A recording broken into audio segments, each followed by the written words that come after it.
आगमन का पहला सप्ताह, संत फ्रांसिस जेवियर का पर्व। और आज का पहला पाठ है यिर्मयाह का ग्रंथ, अध्याय 1, पद संख्या 4 से 8। प्रभु की वाणी मुझे यह कहते हुए सुनाई पड़ी, माता के गर्भ में तुमको रचने से पहले ही मैंने तुमको जान लिया, तुम्हारे जन्म से पहले ही मैंने तुमको पवित्र किया। मैंने तुमको राष्ट्रों का नबी नियुक्त किया। मैंने कहा, आह प्रभु ईश्वर, मुझे बोलना नहीं आता, मैं तो बच्चा हूँ। परंतु प्रभु ने उत्तर दिया, यह ना कहो, मैं तो बच्चा हूँ।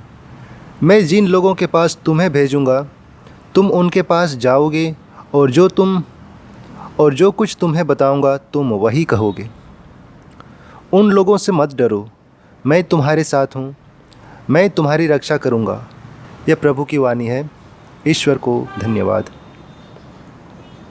आज का दूसरा पाठ एफेसियों के नाम संत पौलुस का पत्र, अध्याय 3, पद संख्या 2 से 12। आप लोगों ने अवश्य सुना होगा कि ईश्वर ने आप लोगों की भलाई के लिए मुझे अपनी कृपा का सेवा कार्य सौंपा है। उसने मुझ पर वह रहस्य प्रकट किया है जिसका मैं संक्षिप्त विवरण ऊपर दे चुका हूँ। उसे पढ़कर आप लोग जान सकते हैं कि मैं मसीह का रहस्य समझाता हूँ।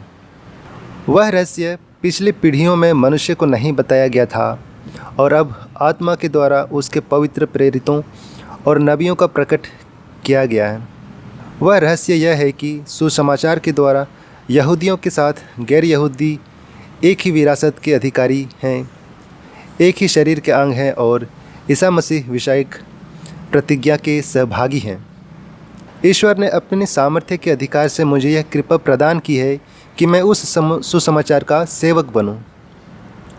मुझे, जो संतों में सबसे छोटा हूं, यह वरदान मिला है कि मैं गैर यहूदियों को मसीह के अपार कृपानिधि का सुसमाचार सुनाऊं और मुक्ति विधान का वह रहस्य पूर्ण रूप से प्रकट करूं जिसे समस्त विश्व के सृष्टिकर्ता ने अब तक गुप्त रखा था। इस तरह कलीसिया के माध्यम से स्वर्ग के दूत ईश्वर की बहुविध प्रज्ञा का ज्ञान प्राप्त करेंगे। ईश्वर ने अनंत काल से जो उद्देश्य अपने मन में रखा, उसने उसे हमारे प्रभु ईसा मसीह द्वारा पूरा किया। हम मसीह में विश्वास करते हैं और इस कारण हम पूरे भरोसे के साथ निर्भय होकर ईश्वर के पास जाते हैं। यह प्रभु की वाणी है। ईश्वर को धन्यवाद। संत लूकास के अनुसार आज का पवित्र सुसमाचार, अध्याय 10, 1 से 16। इसके बाद प्रभु ने अन्य 72 शिष्य नियुक्त किए और जिस जिस नगर और गांव में वे स्वयं जाने वाले थे, वहां दो दो करके उन्हें अपने आगे भेजा। उन्होंने उनसे कहा, फसल तो बहुत है परंतु मजदूर थोड़े हैं, इसलिए फसल के स्वामी से विनती करो कि वह अपने फसल काटने के लिए मजदूरों को भेजें। जाओ, मैं तुम्हें भेड़ियों के बीच भेड़ों की तरह भेजता हूँ। तुम न थैली, न झोली और न जूते ले जाओ और रास्ते में किसी को नमस्कार मत करना। जिस घर में प्रवेश करते हो, सबसे पहले यह कहो, इस घर को शांति।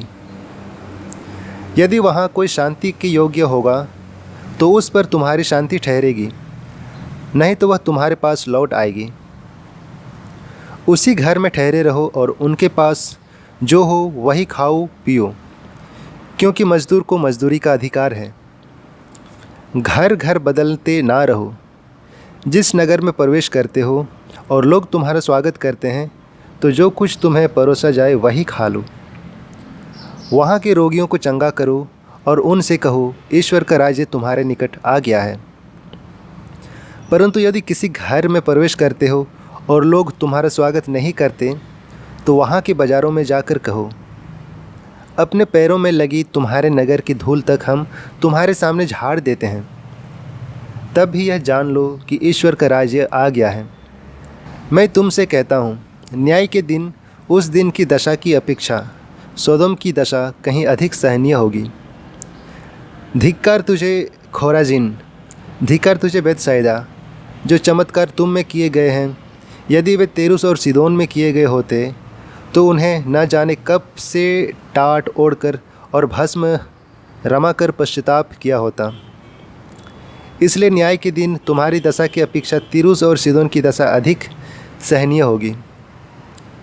और तू कफरनहूम, क्या तू स्वर्ग तक ऊंचा उठाया जाएगा? नहीं, तू अधोलोक तक नीचे गिरा दिया जाएगा। जो तुम्हारी सुनता है वह मेरी सुनता है, और जो तुम्हारा तिरस्कार करता है वह मेरा तिरस्कार करता है। जो मेरा तिरस्कार करता है वह उसका तिरस्कार करता है जिसने मुझे भेजा है। यह हमारे प्रभु यीशु ख्रिस्त का सुसमाचार है। ख्रिस्त की जय।